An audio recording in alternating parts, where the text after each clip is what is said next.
नमस्कार, बहुत स्वागत है आपका। आप देख रहे हैं न्यूज का एक्सरे और मैं हूं आपके साथ मृदुल शर्मा।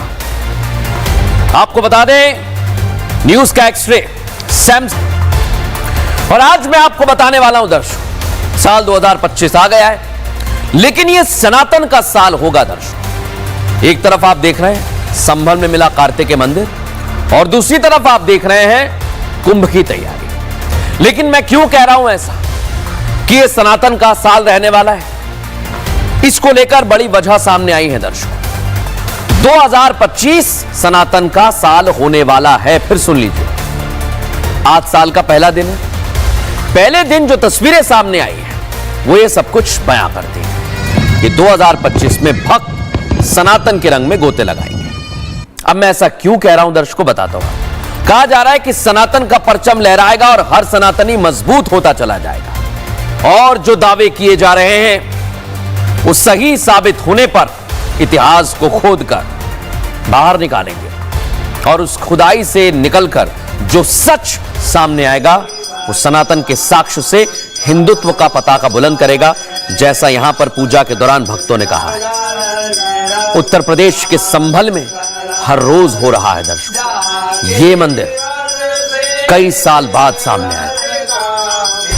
लेकिन आज मैं आपको यह भी बताऊंगा दर्शक कि कैसे उत्तर प्रदेश पर दुनिया की निगाहें टिके हुए हैं। एक तरफ है संभल, जिसकी हर तस्वीर सबसे पहले हम आपको दिखा रहे हैं ग्राउंड जीरो से, जहां आज नए साल पर कार्तिकेय मंदिर में महापूजा हुई दर्शक। महापूजा का आयोजन किया गया, अलग अलग जगह से लोग पहुंचे।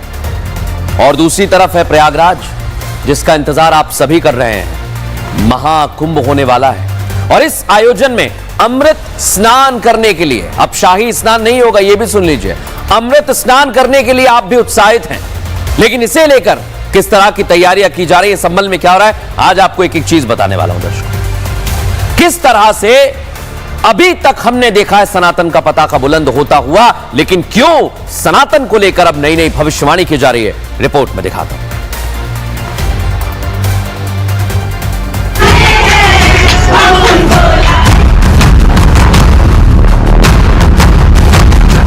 देश नए साल के जश्न में झूम रहा है, लेकिन संभल के ये लोग नए साल से ज्यादा अपने भगवान के मिलने की खुशी में झूम रहे हैं। संभल में 46 साल बाद नए साल की पहली तारीख पर कार्तिकेय मंदिर में भजन कीर्तन सुनाई दिए, घंटियां और शंख की नाद सुनाई दी, जिससे भक्त अपने शब्दों में बयां नहीं कर पा रहे। नए साल की शुरुआत हो चुकी है। अंदर की तस्वीरें हम दिखाना चाहेंगे। ये देख सकते हैं, बीच में जो है शिवलिंग है, महादेव हैं, तमाम जो महिला यहाँ पे मौजूद हैं, यहाँ पे भगवान शिव की आराधना करते हुए नजर आ रही हैं।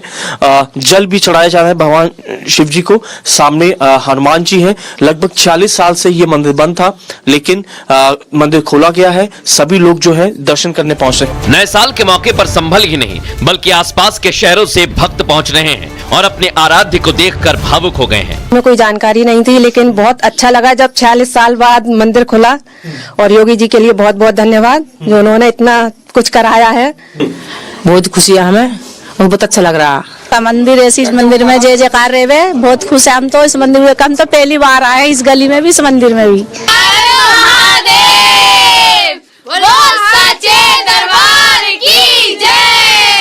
इस बीच कर्नाटक के किष्किंधा से चली रथ यात्रा संभल के कार्तिकेय मंदिर पहुंची। गोविंदानंद सरस्वती की अगुवाई वाली ये रथ यात्रा अयोध्या मथुरा से होती हुई महाकुंभ पहुंचेगी। और फूलों से पूरी तरह सजा हुआ ये रथ यहाँ पे नजर आ रहा है, और इस पूरी रथ यात्रा को जो है महाराज गोविंदानंद सरस्वती जो है वो लीड कर रहे हैं। और आज रथ यात्रा संभल पहुंची है। जिस जगह में पत्थरबाजी चलते थे वहाँ फूल बरस रहे हैं। जिस जगह में पत्थरबाजी हो रही है, जिस जगह में जो हो रही है, अभी भक्तादि लोग राम भजन कर रहे हैं। संभल के ये भजन कहें या नारे 2027 की इबारत भी लिख रहे हैं, क्योंकि 2027 में विधानसभा चुनाव होने वाला है और उससे पहले संभल में सच सामने लाने में यूपी प्रशासन ने योगदान दिया है। 2027 के लिए ये बहुत बड़ा इशारा है।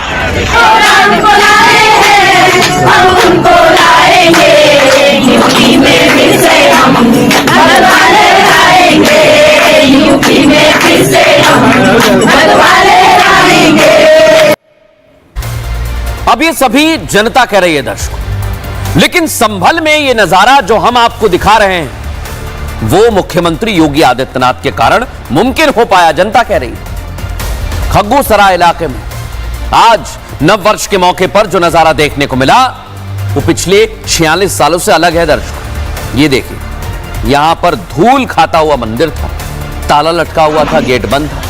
मुस्लिम समुदाय की आबादी कार्तिकेय महादेव मंदिर के आसपास थी और यह मंदिर घिरा हुआ है।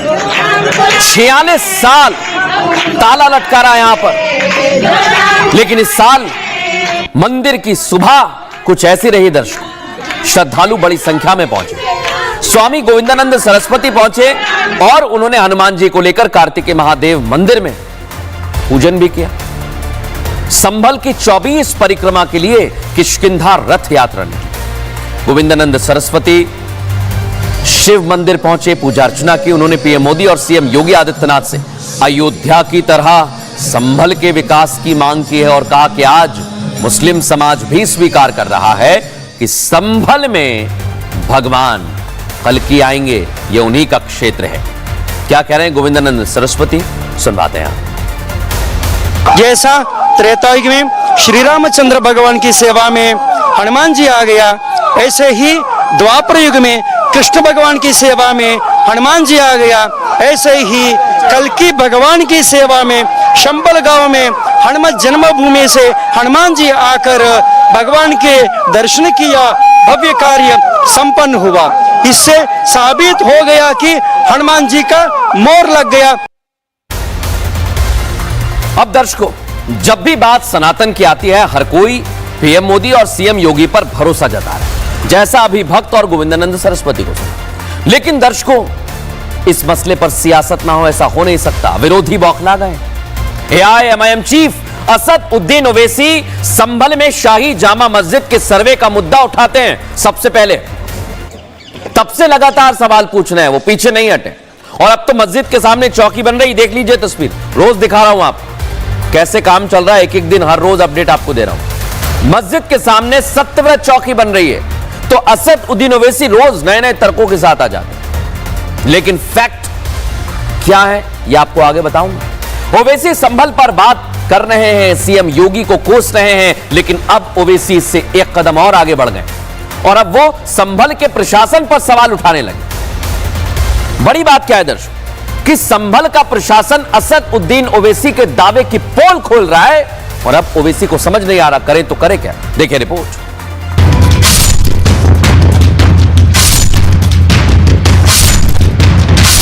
संभल की शाही जामा मस्जिद के सामने सत्यव्रत चौकी क्या बनने लगी। भाईजान साम दाम दंड भेद से लेकर हर वो हथकंडा अपनाने लगे जिससे नैरेटिव बनाया जा सके कि यूपी सरकार और प्रशासन मुसलमानों के खिलाफ है। ओवैसी भाईजान बैठे तो हैदराबाद में है, लेकिन चिंता उन्हें संभल की उस जमीन की है जहां चौकी बनाई जा रही है। पहले मस्जिद के सामने अस्पताल और स्कूल का शिगुफा छोड़ा, बात नहीं बनी तो वक्फ बोर्ड ले आए, जमीन को वक्फ के अंडर बता दी। लेकिन कुछ ही घंटों में संभल के डीएम ने उस मनगढ़ंत नैरेटिव की पोल खोल दी। सत्यव्रत पुलिस चौकी का निर्माण चल रहा है। अभी तक जितने भी दस्तावेज आए हैं उनको लेकर के कोई भी प्रभावित और विधिक पक्षकार हमारे पास नहीं आए हैं और वर्तमान में जो डॉक्यूमेंट हमें दिखाया जा रहा है वो भी अनरजिस्टर्ड है। डीएम ने ओवैसी के झूठ का पर्चा खोला तो भाईजान बौखला गए। कुछ नहीं सूझा तो कलेक्टर के शब्दों को सीएम योगी का बता दिया। आरोप लगाया कि कलेक्टर जो कह रहे हैं वो सीएम के कहने पर बोल रहे हैं।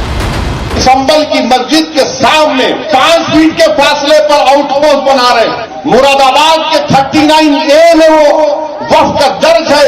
अब वहां पे कलेक्टर साहब बोल रहे कि नहीं हमारे को कोई कागज दिखाई नहीं। जो आपको बीजेपी योगी बोल रही है वही आप देख रहे। संभल की पुलिस चौकी पर राजनीति को लेकर विश्व हिंदू परिषद भी मैदान में आ गया है। भाईजान की मुस्लिम पॉलिटिक्स को लेकर वीएचपी का कहना है कि जहां विवाद वहां भाईजान, जहां विवाद वहां भड़काऊ भाईजान। जो संभल की पुलिस चौकी है वो भी इनको गवारा नहीं हो रही। कभी ये उसको वक्फ बोर्ड की बताते हैं तो कभी एएसआई की बताते हैं। समझ में नहीं आता कि आखिरकार करना क्या चाहते हैं। सत्यव्रत चौकी को लेकर विपक्ष चाहे जितनी राजनीति कर ले, सीएम योगी और योगी का प्रशासन रुकने वाला नहीं है। चौकी भी बनेगी और कानून से खिलवाड़ करने वालों पर एक्शन भी होगा। अब दर्शकों, बागेश्वर धाम के पीठाधीश्वर पंडित धीरेन्द्र कृष्ण शास्त्री भी मैदान में आ गए। वो कह रहे हैं कि संभल में जगह जगह खुदाई हो रही है, गोली मोहल्ले में शंकर भगवान मिल रहे हैं तो कहीं हनुमान जी के दर्शन हो रहे हैं। हिंदू राष्ट्र की अलख जगाने वाले बाबा बागेश्वर कह रहे हैं कि अयोध्या में राम आए हैं तो संभल में बजरंगबली आए। अब आपको सुनवाता हूं इस पर बाबा बागेश्वर ने क्या कहा है, सुनिए जरा। हर जगह खुदाई चल रही, गली मोहल्ला, कहीं शंकर जी में लगे तो एक जगह हनुमान जी में लगे। तो हमको फुनवा किए, बोले महाराज हनुमान जी आ गए। हम कहा अयोध्या में राम जी आए हैं तो संभल में हनुमान जी नहीं आएंगे तो कौन आएगा हो बाबू। देखा दर्शकों, इसकी चर्चा हो रही है कि संभल में यह मंदिर जब मिला तो बाबा बागेश्वर ने एक प्रण कर लिया है दर्शक। अब वो प्रण क्या है आपको बताता हूं। बाबा बागेश्वर ने 2025 के पहले ही दिन प्रतिज्ञा कर ली है। प्रतिज्ञा क्या? पंडित धीरेन्द्र कृष्ण शास्त्री ने बहुत बड़ा ऐलान कर दिया है, गांव गांव बागेश्वर धाम भक्त मंडल बनाए जाएंगे और इसकी शुरुआत साल 2025 से ही की जाएगी। रजिस्ट्रेशन की तारीख सुन लीजिए, आने वाली 20 तारीख से लेकर 26 फरवरी तक बाबा बागेश्वर रजिस्ट्रेशन कराएंगे, गली गली गांव गांव में अपना भक्त मंडल बनाएंगे। अब बड़ी बात क्या है दर्शकों, इस ऐलान के बाद बाबा बागेश्वर चर्चा का विषय बन गए। सुनिए जरा पहले उन्होंने क्या कहा है। पूरे भारत के हिंदुओं का भेदभाव मिटाने के लिए हर गांव गांव में हनुमान चालीसा बागेश्वर भक्त मंडल बनाया जाएगा, जिसमें सब समाज के लोग होंगे और उन सबका गठन फरवरी में 20 फरवरी से 26 फरवरी तक रजिस्ट्रेशन होगा और हिंदू राष्ट्र के लिए गांव गांव में हनुमान चालीसा भक्त मंडल बागेश्वर धाम बनाया जाएगा।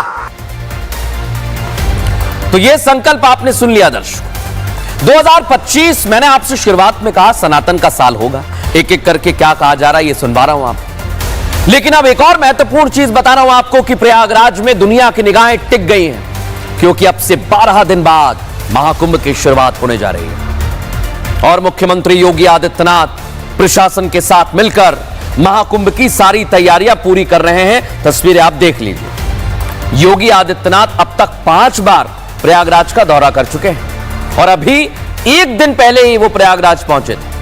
एक एक कर तैयारियों को वो खुद देख रहे हैं। तस्वीरें देख लीजिए, अधिकारी मौजूद हैं उनके साथ। और नव वर्ष का आज पहला दिन है, तो साल के पहले दिन अटल अखाड़े के सन्यासियों ने पूरे लाव लश्कर के साथ नगर प्रवेश कर लिया है और अभी तक नगर प्रवेश के दौरान कितने अखाड़े पहुंच गए हैं, वहां की छटा कैसी है, उसकी एक झलक आपको इस रिपोर्ट में दिखाता हूं।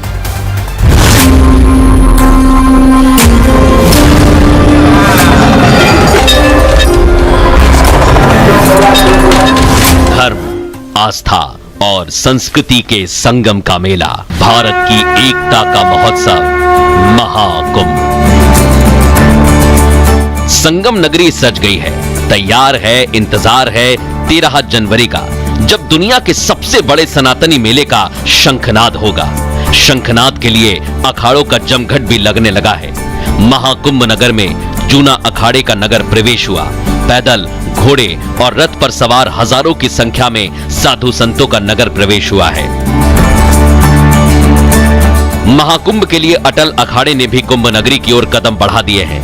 रथ, घोड़े के साथ 500 से ज्यादा साधु संतों का जमावड़ा बक्सी बांध चौकी पर हुआ। फिर भगवान की पालकी लेकर पूरे लाव लश्कर के साथ नगर में प्रवेश किया गया। तस्वीरें हम आपको एक बार दिखा देते हैं कि किस तरीके से जो ये नगर प्रवेश है वो निकाला जा रहा है। 40 रथ है, लगभग 5 किलोमीटर ये लंबी यात्रा है और अटल पंचायती अखाड़ा इसी के साथ चौथा अखाड़ा बन गया है जो कि प्रवेश कर जाएगा। अब जैसे जैसे छावनी प्रवेश होते जा रहा है वैसे वैसे साधुओं की रौनक भी महाकुंभ में देखने को मिलने लगी है। नगर प्रवेश के दौरान अखाड़े के बीच भारतीय संस्कृति और आध्यात्मिकता के दर्शन कराती झांकियां रहीं। महाकुंभ क्षेत्र में पहुंचने पर अटल अखाड़े के संतों का श्रद्धालुओं और स्थानीय लोगों ने फूलों की वर्षा से स्वागत किया। ये दिव्य भव्य महाकुंभ है और अटल अखाड़ा जो कि सब अखाड़ों में पहला अखाड़ा है, आज हम लोग प्रवेश शाही निकाल रहे हैं। एक दैविक यात्रा निकल रही है। इस बार का महाकुंभ इसलिए भी अलग है क्योंकि यह महाकुंभ वीआईपी कल्चर से मुक्त होने वाला है, क्योंकि साधु संत और श्रद्धालु एक साथ आस्था की डुबकी लगाएंगे, जो समानता और समर्पण का अद्भुत उदाहरण बनने वाला है। दर्शकों, आपको प्रयागराज में मुख्यमंत्री योगी आदित्यनाथ के 5 दौरे हो चुके हैं, मैं बता चुका हूं, और महाकुंभ मेला क्षेत्र से लेकर कई दूसरी जगहों का उन्होंने जायजा लिया है और यह संदेश देने की कोशिश है कि महाकुंभ में हर श्रद्धालुओं के लिए विशेष इंतजाम किए जाएंगे। आपके लिए किसी को भी असुविधा नहीं होगी, इसका खास ख्याल रखा जाएगा। साथ ही उन्होंने कई ऐलान खुद किए हैं। दर्शक, वो वहां जो भी भक्त वहां पहुंचेगा उसको सुकून का अनुभव कराने के लिए ये सारी व्यवस्थाएं काफी होंगी। बाबा ने ऐलान कर दिया है कि वीआईपी के लिए मुख्य स्नान में किसी तरह का प्रोटोकॉल नहीं होगा। सबके लिए संगम का मुख्य स्नान एक समान खुला रहेगा, एक समान खुला रहेगा। और बड़ी बात क्या है, योगी आदित्यनाथ ने यह बता दिया है कि सबके लिए कुंभ में एक जैसी व्यवस्था होगी। सुनिए जरा। मुख्य स्नान के दिन कोई भी प्रोटोकॉल नहीं होगा। पूज्य संतों के लिए, श्रद्धालुओं के लिए यहां पे स्नान की व्यवस्था के लिए सभी लोग लगेंगे। अब दर्शकों, कुंभ प्रयागराज में होने वाला है। संभल की पूरी जानकारी मैंने आपको दे दी, लेकिन इस सनातन का साल देश से निकलकर विदेश तक पहुंच गया है। ऐसा मैं क्यों कह रहा हूं, इस रिपोर्ट को जरा ध्यान से देखिए।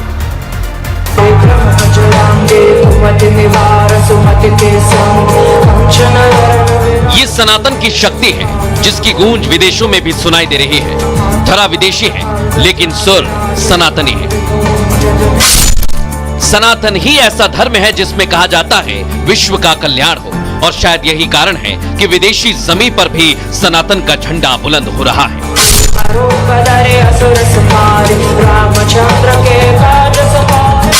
विदेश तो विदेश, मुस्लिम इलाकों में भी हिंदू धर्म और धर्म ग्रंथों का डंका बज रहा है। मुस्लिम मुल्क कुवैत में रामायण और महाभारत जैसे ग्रंथों का अरबी भाषा में अनुवाद किया गया है। पीएम मोदी ने अपनी कुवैत यात्रा के दौरान इन हिंदू ग्रंथों का अरबी में ट्रांसलेट करने वाले ट्रांसलेटर से मुलाकात की थी। इसके पीछे का मकसद भारतीय संस्कृति, इतिहास और दर्शन को समझना है। हाल ही में हिंदूवादी नेता साध्वी प्राची ने अपने सोशल मीडिया एक्स पर वीडियो पोस्ट किया। वीडियो मुस्लिम देश इंडोनेशिया का है, जहां रामायण का मंचन किया गया। राम भक्तों के इस रामायण मंचन को देखने के लिए बड़ी संख्या में लोग बैठे हुए दिखाई दिए। एक तरफ भारत में सनातन का सबसे बड़ा पर्व महाकुंभ होने वाला है, दूसरी तरफ विदेशों में सनातन का पताका लहरा रहा है, जो इस ओर इशारा करता है कि साल 2025 अमेरिका से लेकर इंडोनेशिया तक सनातन का ही रहने वाला है। अब खबरों में आगे बढ़ेंगे दर्शकों। एक चौंकाने वाली खबर आज आपको बताने वाला हूं। लखनऊ में एक शख्स जो आपको दिख रहा है, इसका नाम है अरशद। यह अपराधी है, लेकिन यह अपराधी क्यों बना है, कैसे बना है, इसने आज बता दिया। और इसने खुद की कौम का सच बताया कि मैं अपराध की दुनिया में क्यों आया हूं दर्शकों। और यह आपको देखना चाहिए, क्योंकि एक तरह से अरशद को अपराध की दुनिया में लाने वाले एक्सपोज हो गए। लखनऊ में यह अरशद है, इसने अपने पिता के साथ मिलकर दर्शकों अपनी मां और 4 बहनों को जान से मारने की खबर सामने आई है। जानकारी मिलते ही रिपब्लिक भारत की टीम ने इसकी तहकीकात की। दर्शकों, जानकारी जुटाई हमने, इस मर्डर स्टोरी का पूरा एक्सरे किया है, तो बहुत बड़ा और चौंकाने वाला खुलासा हुआ है। आपको मैं यह भी साफ कर देता हूं कि हम किसी अपराधी का साथ नहीं दे रहे हैं, लेकिन जो कबूलनामा अरशद ने अपने परिवार की हत्या करने के बाद वीडियो के जरिए शेयर किया है, वो बताता है कि अरशद उसकी कौम पर ही सवाल उठा रहा है। यानी मुस्लिम कौम के कुछ लोग जो अरशद को परेशान कर रहे थे, वो इतना परेशान करते हैं कि अरशद ये कदम उठाता है। हालांकि अक्सर अलग अलग धर्मों में ऐसा होता होगा, लेकिन अब मुस्लिम समाज खुद मुसलमानों का क्या दुश्मन बन गया है, ये सवाल बहुत गंभीर है। ये बात अरशद के इस वीडियो से निकलकर सामने आई है। आखिर वो क्या कह रहा है, किस तरह से कह रहा है, क्या आरोप लगा रहा है, सुनवाता हूं आपको। आज अपने हाथ से अपनी बहनों को और अपने आप को मारा है मैंने। जब पुलिस को वीडियो मिले तो आप एक बार जानिए, इस सब चीज़ों की जिम्मेदारी बस्ती वाले हैं। उन्होंने हमारे घर छीनने के चक्कर में न जाने कितने हम लोग जुल्म कर, हमने आवाज़ उठाई लेकिन हमारी किसी ने न सुनी आज तक। लेकिन दर्शकों, बड़ी बात है कि आखिर वो कौन लोग हैं जो अरशद को अपराध की दुनिया में लेकर आए। उनके नाम आपको बता दूं। पहला नाम बताया है आफताब अहमद का, अरशद नहीं बताया। दूसरा अलीम खान, सलीम और नहीं, ड्राइवर एक है, वो भी परेशान करता था। एक अहमद नाम का शख्स है दर्शकों। आरिफ नाम का एक और शख्स है जो अरशद को लगातार परेशान करते थे। एक और नाम सामने आया अजहर का। ये वो लोग हैं जो अरशद को परेशान करते थे। लेकिन दर्शकों, अभी तक तो अरशद की आपने आधी बात सुनी है। अरशद ने एक एक कर ये सभी नाम अपनी जुबान से लिए हैं और ये सभी नाम उन मुस्लिम भाइयों के हैं जो आए दिन अरशद को परेशान करते थे। ये एक एक करके नाम मैं आपको बता रहा हूं, देख लीजिए। अरशद ये बता रहा है कि इन्हीं लोगों की वजह से उसने उस कोख से गद्दारी की जिसने उसे जन्म दिया, उन बहनों की हत्या की, मां के साए की तरह जो हमेशा उसके साथ रहती थी। लेकिन आप सोचिए, इस हत्याकांड के बाद लोग सन्न हैं। लखनऊ में हमारे सहयोगी राघवेंद्र ग्राउंड जीरो पर पहुंचे, उनकी रिपोर्ट दिखाता हूं। जिस तरह से आरोपी अरशद ने कबूलनामा किया है, खुद एक वीडियो बना के रिलीज किया है, उसमें एक एक विषय को उसने खोल के रख दिया है। बताया है कि ये मुसलमान लोग किस तरह से जाहिलियत का काम करते हैं। अरशद ने कहा कि मैं और मेरे पिता को जेल भेजने के बाद मेरी बहनों को हैदराबाद ये लोग भेजना चाहते थे। बहनें बाजार ना पहुंचे, हैदराबाद की मंडी में ना पहुंचे, उसके लिए उसने अपनी बहनों की जान ले ली है।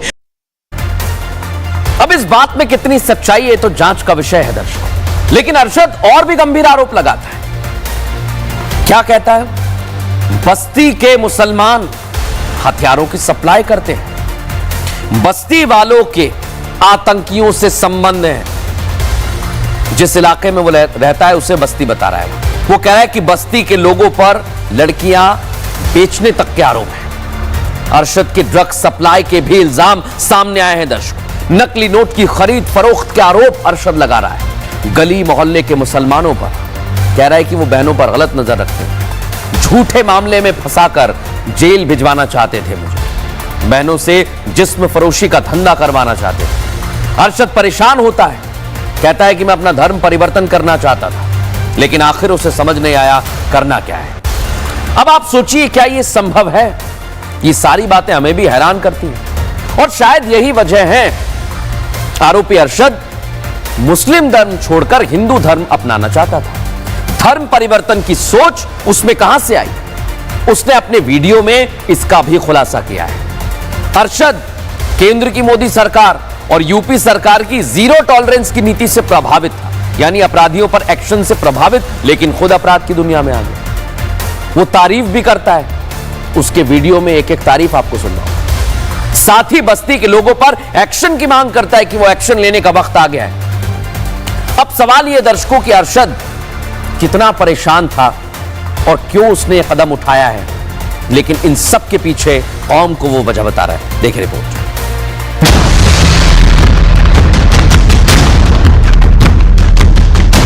अरशद के अपराधी बनने और अपने ही परिवार को मौत की नींद सुलाने के पीछे उसके अपने ही कौम के लोगों का हाथ है, जिन पर खुद अरशद ने अपनी जमीन और घर पर कब्जा करने का आरोप लगाया। लगातार घर के आसपास मौजूद लोगों ने अरशद को इतना परेशान किया कि वो एक क्रिमिनल बन गया। अपनी मां और बहन की हत्या के बाद बनाए 7 मिनट के वीडियो में अरशद ने बताया कि वो इतना परेशान हो चुका था कि अपने घर मंदिर के साथ ही खुद धर्म परिवर्तन करना चाहता था। हमारा घर उन्होंने छीन लिया है, मकान के पेपर्स हमारे पास हैं और जो मंदिर का नाम करना चाहते थे, अपना धर्म परिवर्तन करना चाहते थे, इसलिए हमने कागज सारे अपने पास रखे हुए हैं। अरशद ने बस्ती वालों पर गैर कानूनी धंधे करने का आरोप लगाया। साथ ही सीएम योगी जिनकी लिस्ट में लॉ एंड ऑर्डर सबसे ऊपर है, उनकी तारीफ की। पुलिस को वीडियो मिले तो लखनऊ पुलिस से, योगी जी से ये गुजारिश है कि इन जैसे मुसलमान कहीं मत छोड़ो आप। अब जो कर रहे हो बहुत बढ़िया कर रहे हो। ये मुसलमान हर जगह ज़मीनों पर कब्जा करते हैं और लोगों पर जुल्म करते हैं, न जाने कितने कैसे गैर कानूनी धंधे करते हैं, नकली नोटों के धंधे करते हैं। हमने बहुत इनके खिलाफ कार्रवाई करने की कोशिश करी, हम नहीं करवा सके। वीडियो के आखिर में अरशद पीएम मोदी से लेकर सीएम योगी तक से न्याय की गुहार लगा रहा है। अरशद कह रहा है कि वो थक चुका है लेकिन उसे इंसाफ नहीं मिला। हिंदुस्तान के अंतर्गत किसी परिवार को ऐसा दोबारा ना करना पड़े, इसलिए कहूँ मोदी जी, योगी जी, आपसे सिर्फ विनती यही है कि हम जीते तब इंसाफ ना मिला, मरने के बाद इंसाफ दे दीजिए। उन लोगों को कड़ी से कड़ी सजा होनी चाहिए।